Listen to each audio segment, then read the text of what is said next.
စိတ်ထားယုံညံ့တဲ့ပုဂ္ဂိုလ်တွေကစိတ်ထားယုံညံ့တဲ့ပုဂ္ဂိုလ်ချင်းပဲပေါင်းလို့ရတယ်စိတ်ထားမြင့်မြတ်တဲ့ပုဂ္ဂိုလ်တွေကစိတ်ထားမြင့်မြတ်တဲ့ပုဂ္ဂိုလ်ဗမာစကားနဲ့ရှင်းရှင်းပြောမယ်ဆိုရင်ဝါဒနာတုရပေါင်းတယ်ဆိုလို့ရှိရင်ဒီခေတ်လူတွေပို့နာလဲလားသို့တော့ဝါဒနာဆိုတဲ့စကားလုံးကအစ္ဆတရားနဲ့မထုတတ်ဘူးအဲ့ဒါတတိထားဖို့လို့တယ်ဝါဒနာဆိုတာအထုံရနေခြင်းလို့သူ့ရဲ့ literal meaning ကအထုံရနေခြင်းလို့ဆိုလို့တယ်အထုံရနေတယ်ဆိုတာဥပမာကိုဝတ်တဲ့အဝတ်စားတွေထဲမှာပယုတ်လုံးထည့်ထားရင်ပယုတ်လုံးအနံ့ဆွဲသွားရှင်မွေးထည့်သွားရင်ရင်မွေးအနံ့ဆွဲသွားတယ်အဲ့ဒါကိုအထုံရတယ်လို့ခေါ်တာအရက်ပလင်းဟာအရက်တွေသွန်ပြလိုက်တော့လည်းပဲအနံ့ကြမ်းတယ်အဲ့ဒါမျိုးဝါဒနာလို့ခေါ်တာနော်ငပိပလင်းဆိုရင်ငပိငံပြရေးပလင်းကိုငံပြရေးထည့်ထားတဲ့ပလင်းဒီငံပြရေးတွေကုံသွားလည်းပဲငံပြရေးအနံ့ကြမ်းတယ်ဝါဒနာရဲ့အဓိပ္ပာယ်ကိုပြောပြတာနော်ထို့တူပဲ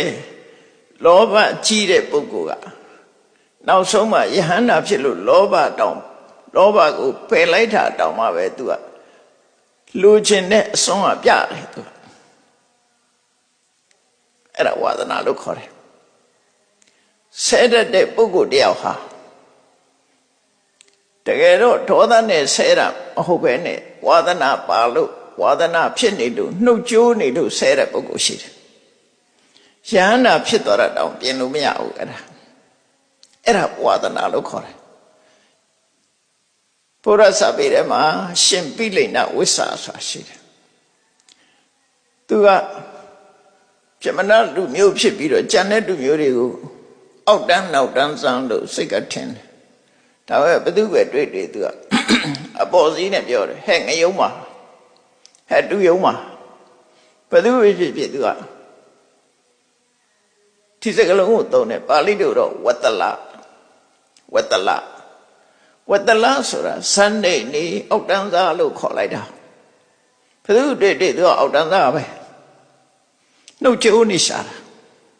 လူမြင်လိုက်တာနဲ့အောက်တန်းသားလို့အဲ့နှုတ်ကြိုးပြီးတော့ဖြစ်ပေါ်နေတာဝါဒနာလို့ခေါ်တယ်နော်ဒေါသနဲ့ပြောတာမဟုတ်ဘူး